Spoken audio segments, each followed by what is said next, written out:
гүн нойрны цаг шөнийн 22 цагаас тэг 2 цаг хүртэл үргэлжилдэг.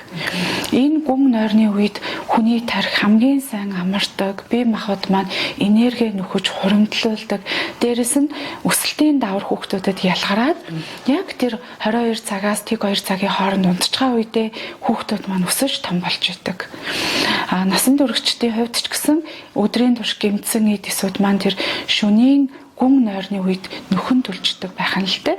Тэгэхээр гүн нойроо сайн аваагүй, эрт унтаагүй байх юм бол маргааш өдөртөө эрч хүч тааруу, үдээс хоошоос өмнө ятарсан, тамирсан мэдрэмж төрнө.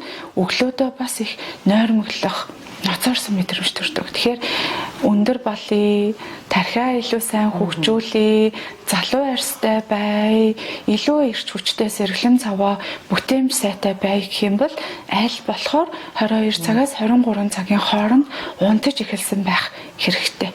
Шөнийн нойр гэдэг бол юугаар ч орлуулшгүй маргааш өдөр энерги эрч хүчтэй байлгадаг бидний байглаас өгөгдсөн цэнэглэгч юм аа.